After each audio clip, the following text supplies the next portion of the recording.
Merci, monsieur le journaliste. Je m'appelle Toussaint Fariala, je suis auditeur militaire de garnison de Kitona Mwanda. C'est vrai, monsieur le journaliste, nous sommes ici à la tribune de Mwanda, où le tribunal militaire de garnison est en train de siéger pour des cas. Le premier dossier, c'est une affaire inscrite sous RMP 0658/2023. Une affaire qui opposait l'auditeur militaire de garnison ministère public contre la prévenue Ebi Djouroua et consorts, poursuivi pour l'association des malfaiteurs, vol à main armée et détention illégale d'armes et de munitions de guerre. Et pour la deuxième infraction, c'est une infraction qui oppose, c'est une affaire qui oppose l'auditeur militaire de garnison contre un policier qui a commis des faits infractionnels la nuit où nous sommes en train de siéger en flagrance. C'est quoi la prochaine étape et qu'est-ce que vous avez fait aujourd'hui, mardi? Oui, aujourd'hui pour le premier dossier, on avait instruit. Après avoir instruit, nous sommes passés par les réquisitoires du ministère public ainsi que la plaidoirie. Et en plus de cela, nous attendons la semaine prochaine à la 8e où le tribunal va se prononcer.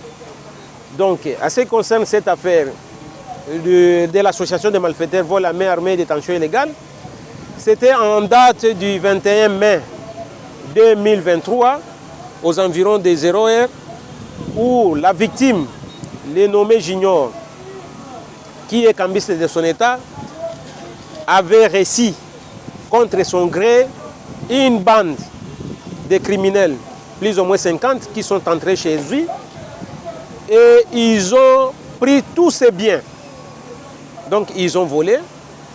Et les premiers dossiers, c'est-à-dire quelques prévenus ont été arrêtés en flagrance et ils ont été condamnés. Mais néanmoins, il y a eu d'autres informations disant que voilà, il y a eu encore des dames qui faisaient partie de ces groupes-là.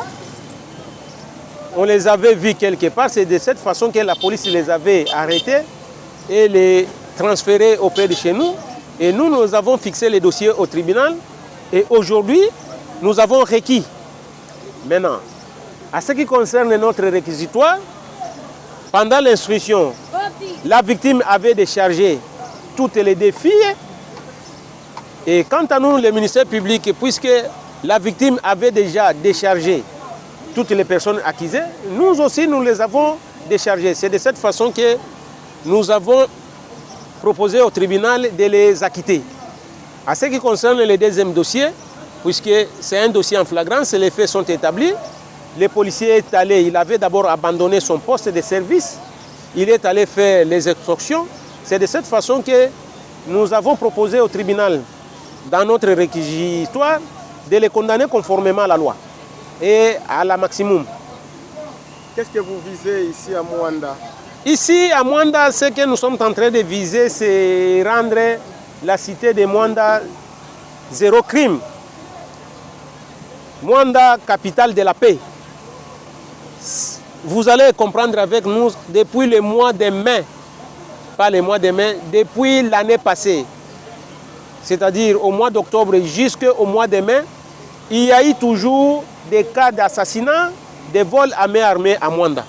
Mais depuis que nous avons commencé à siéger, nous avons condamné plus ou moins 45 personnes pour les vols à main armée. Et cette fois-ci, la cité de Mwanda est calme.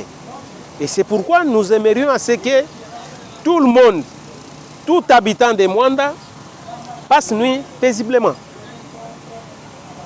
Merci beaucoup, monsieur l'auditeur, pour votre disponibilité. C'est à nous de vous remercier.